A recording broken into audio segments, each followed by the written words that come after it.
Hello, I'm Dr. Breach Burke, professor of myth and religion and host of the Cotonia podcast. I'm here to talk to you about my newest project, the Institute for the Study of Feminine Myth.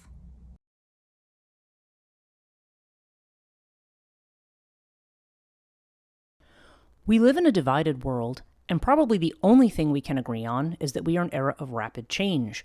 According to the theory of accelerating change, the rate of change in our evolutionary system has increased exponentially in a short period of time, at a much more rapid pace than it has in previous centuries. One consequence of rapid change is a fear of the future and a tendency to cling to the past.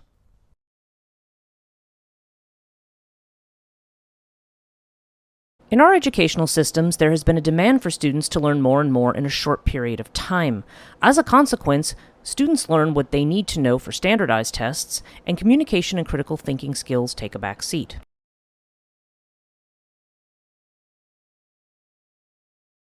In the area of higher education, the subject area probably most affected by this rapid change in our environment is everything that is under the umbrella of the term humanities.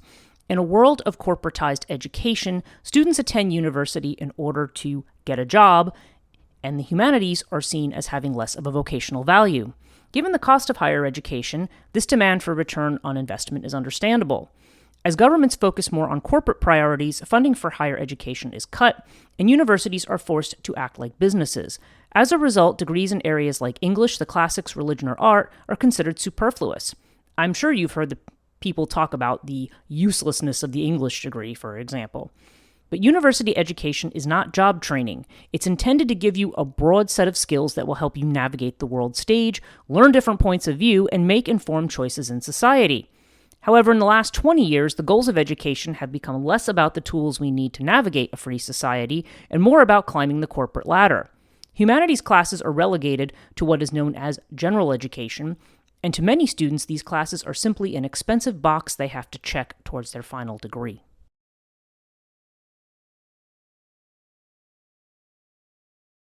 So this project is called the Institute for the Study of Feminine Myth. So first of all, why feminine? The term feminine is not just about women or feminist issues.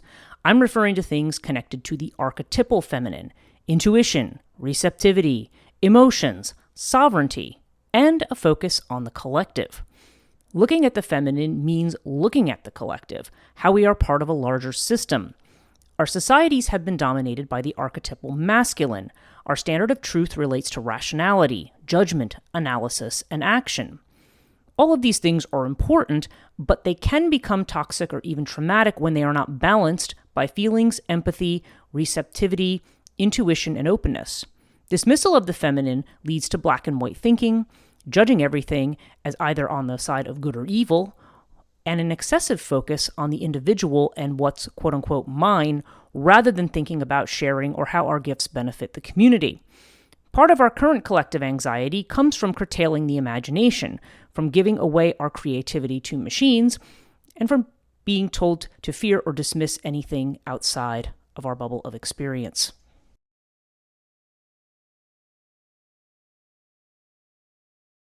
Joseph Campbell once said that if you don't find your own myth, someone else will impose theirs on you. The term myth refers to the Greek word mythos, defined as a story that is recited or sung. Myths, folktales, and legends are part of the metaphorical language of our culture. Mythology in particular reflects aspects of human psychological behavior and collective archetypes, and provides an expression for those aspects of life that cannot be analyzed, reduced, or easily put into words. In the simplest terms, we all have myths that we live by, whether we are aware of them or not. Focusing on the myths that inform our societies, our literature, and our cultural beliefs helps us understand the stories that we have been living by. In this time of rapid change, it's difficult to develop new myths that reflect the modern culture. We are all challenged to find our own guide signs, to explore the stories that reflect who we truly are, and change those that we may have internalized that don't reflect our truths or the truths of the society that we live in.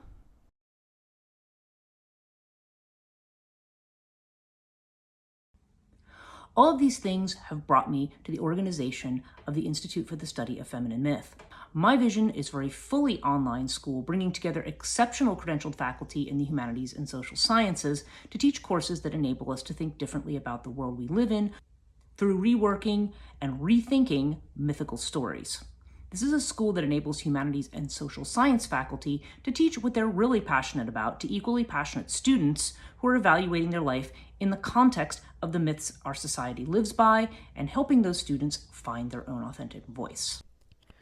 So let me introduce the core faculty of the Institute for the Study of Feminine Myth. Starting with myself, I'm Dr. Breege Burke, and I've taught at Montclair State University since 2008, both in the Religious Studies and the Humanities departments. I have master's degrees in religion and psychology, as well as a Master of Library Service.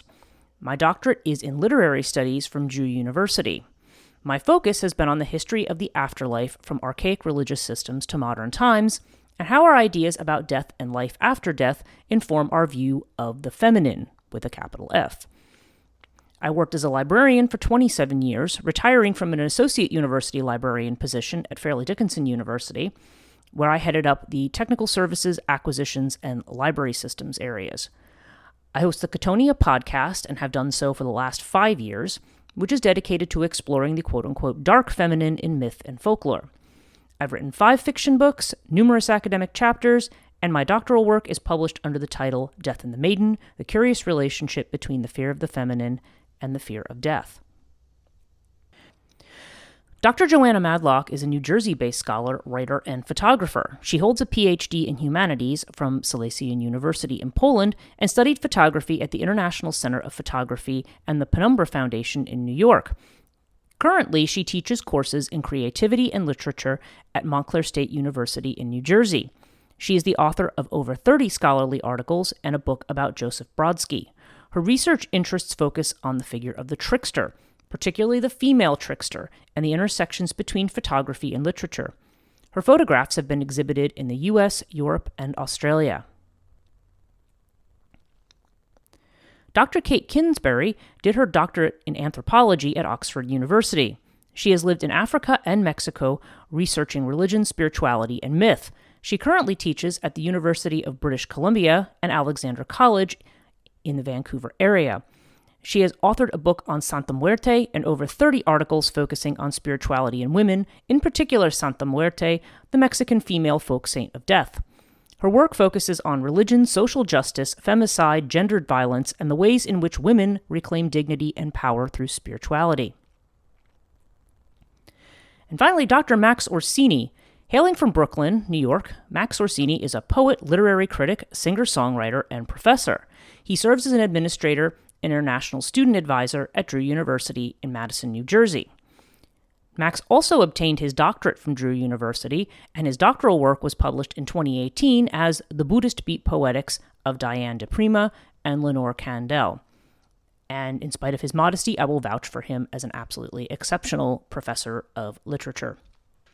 The mission statement for the Institute for the Study of Feminine Myth is to break old paradigms and cultural scripts surrounding the archetypal feminine and related concepts in modern society and culture. Our vision statement is to empower students to create new narratives that will usher in harmonious change in our 21st century cultural environment. Our goals as an institution are to provide an inexpensive online alternative to university learning with university credentialed faculty, to teach students about the importance of myth, literature, and art in maximizing our human potential, to allow students to create original contributions to the cultural conversation without reliance on artificial intelligence or similar technologies, and finally, to educate students in the current cultural mythology in order to provide a context for change. Our objectives: to work with a core group of faculty to provide lectures and workshops over an 8-week term at least twice a year, mentoring students one-to-one on a session project, which may include a piece of academic writing or a creative work of poetry, prose, music, or art. Maintaining a fluid learning structure that allows faculty to passionately teach the subjects that they are experts in to a body of equally passionate students. Our core values: we are inclusive, we value each other's differences. We are collaborative, we work to better our communities as we better ourselves. Inspirational, we inspire each other to think differently. Courage. We support each other to have courage to guide ourselves and others in a changing and divided world. Balance. We look for alternatives to traditional patriarchal and colonial scripts that create imbalances. Listening. We listen actively and encourage others to speak, especially those who are often not heard. Expansion. We get out of our own corner of the world to learn about other cultures and beliefs. Our introductory term begins on the 2nd of October, 2024, and will usually take place on Wednesday evenings. In at least one case, we have to switch to Thursday because of an instructor's scheduling conflict, but we are looking to do an October to December term for 2024 as our introductory and inaugural term for the school. The terms will follow an academic term structure with an 8-week course consisting of 4 lectures and 4 seminars, a 2-hour lecture one week followed by a seminar the following week with discussion on the previous week's lecture.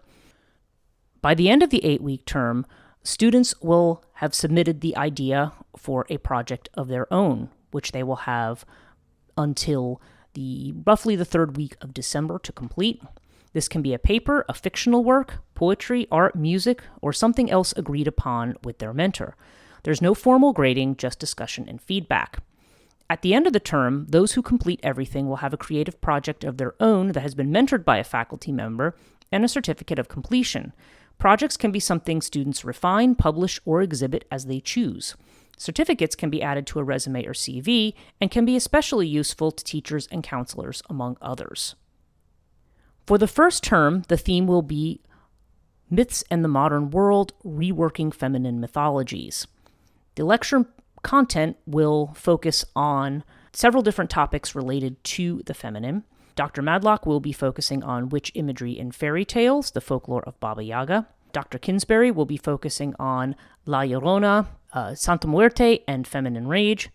Max Orsini will be talking about transforming the feminine image by image, looking at women in American women's poetry and visions of women. And finally, myself, Breege Burke, will be focused on Hecate Persephone and feminine life cycle initiations. Tuition is currently set at $600 per term. Students can make a deposit and pay the balance before the beginning of the term. Courses can be audited in 2-week blocks for people who don't want to take the full course load, but the fee for this will be $120 each for the 2-week period of time that includes the lecture and the seminar. To get started, we are hoping to raise $4,000 to cover faculty stipends, Zoom subscription costs, and a new website and domain for registration, as well as legal administrative costs connected to the parent company, Cotonia.net LLC.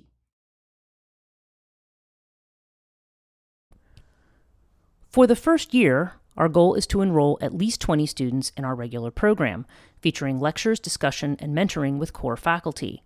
We also hope to offer additional creative workshops in writing, art, photography, or music, and to bring on additional faculty and guest speakers. While the core focus of the school is feminine myth, we also hope to branch out into related discussions of other imbalanced cultural narratives, such as discussions of race, economic disparity, and political systems. We are making a modest start, but it is my sincere hope that this small beginning with our core group of faculty will grow to include cultural conversations and practical workshops on other collective stories and allow students to tap in to their own authentic creativity with an expert structure, find their own voice, and make their own contributions to the world. Thank you so much for your time. I hope you'll be able to join us on this exciting project. Take care.